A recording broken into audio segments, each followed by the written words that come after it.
कुछित यहाँ अभिमान किया, और अभिमान का भगवान भक्षण कर जाते हैं। अभिमान तो किसी का रहने नहीं देते। इंद्र को पता नहीं है कि इंद्र तो भगवान ने ही तुझे इंद्र बनाया, और इंद्र भगवान को ही नहीं पहचान रहा मद में आकर। इसलिए कहा है कि है बड़ा नाम परमेश्वर का, जो चाहे सो कर सकते हैं। पर्वत को राई, राई को पर्वत, वो पल में भी कर सकते हैं। मेघों को आज्ञा दी, मेघ आकर के खूब हवा चली, तूफान आया, गड़गड़ाहट के साथ में बादल गरजे, चारों तरफ घनघोर अंधेरा छा गया। बेचारे सब भागे दौड़े, पूरे ब्रजवासी परेशान हो गए। सब नंद बाबा के दरवाजे पर पहुंचे। नंद बाबा, तेरे ही कहने से, तेरे ही छोरे के कहने से हमने ये किया, इंद्र के कोप से बचाओ हमें। भगवान ने कहा, भैया जिसकी हमने पूजा की है उसी गोवर्धन के पास सब चलो। सभी ने जल्दी जल्दी अपने सामान उठाए, सभी गोवर्धन के समीप पहुंच गए। भगवान ने कहा, उठाओ गोवर्धन। ग्वाल बाल बोले, कन्हैया इतना बड़ा गोवर्धन हम लोगों से कैसे उठ जाएगा? अरे बोले, दूध घी खाए हुए हो, लगाओ थोड़ा थोड़ा ताकत। भगवान ने सबका हाथ लगवाया, क्योंकि वो तो लीलाधारी थे, किसी को बताना नहीं चाहते थे कि मैं परमात्मा हूँ। लीलाधारी ने सबके हाथ लगवाए, और पलक झपकते ही भगवान ने कन्नी उंगली पर और गोवर्धन को धारण कर लिया। बोलिए गोवर्धन महाराज की। और जैसे गोवर्धन को धारण किया ना, तो भक्तों सभी ग्वाल वालों ने अपनी अपनी तरफ देखा। अरे भैया, हमारे अंदर इतना बल है, ये तो आज पता चला।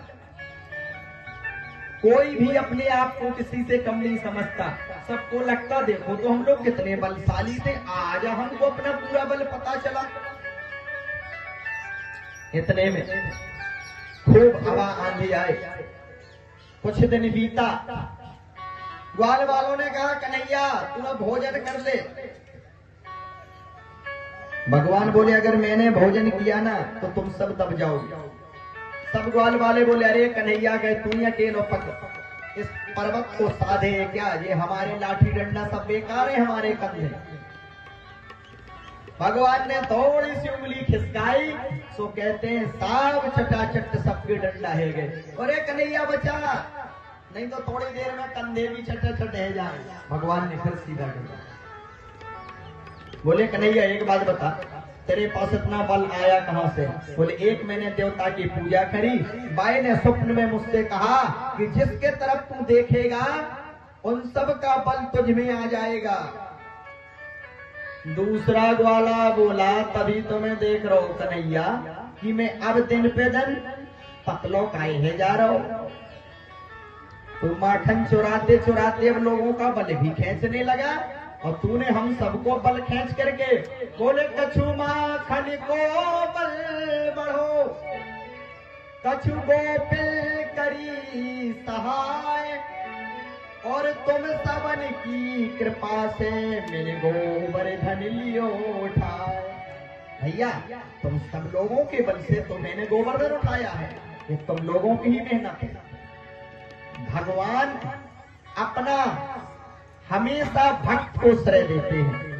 करते तो भगवान है, लेकिन श्रेय भक्त को देते हैं। मेरा आपकी कृपा से सब काम हो रहा है, करते हो तुम कन्हैया, पर नाम मेरा हो रहा है। भगवान खुद लीला कर रहे, लेकिन श्रेय बाल गोपालों को दे रहे हैं। ये भगवान है। हम कुछ करते हैं तो करते भी कुछ नहीं हो, श्रेय भी पूरा लेना चाहते हैं। इसलिए याद रखना, जीवन में करने कराने वाला परमात्मा है, ये कथा कह रही है।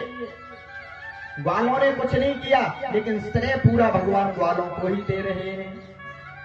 समय आया, आंधी पानी बंद हुई, इंद्र ने पूरी कोशिश कर ली, संवर्तक मेघों ने पूरी कोशिश कर ली।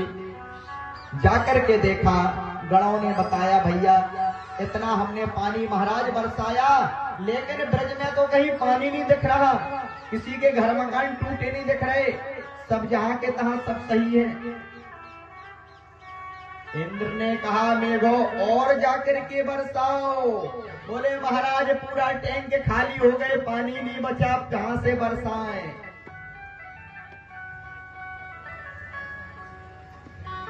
अब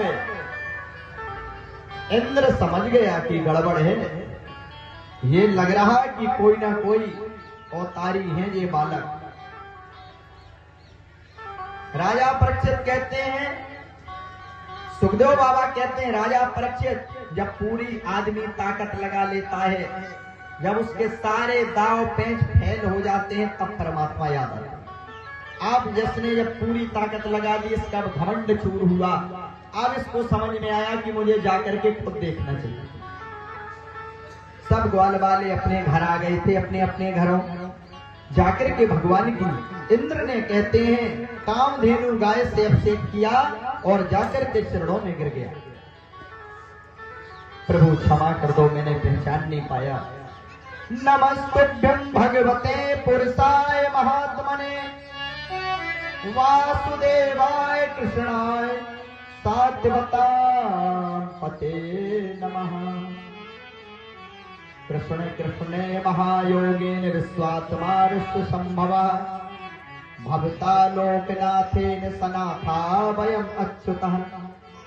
हे ठाकुर जी, हे कन्हैया, हे जगत के पालनहार, हे जगदाधार, मुझे क्षमा कर दो, मैंने आपको पहचान नहीं पाया। कामधेनु गाय से अभिषेक किया, भगवान ने इंद्र को क्षमा कर दिया। राजा परीक्षित कहते इंद्र ने इतना गलत काम किया,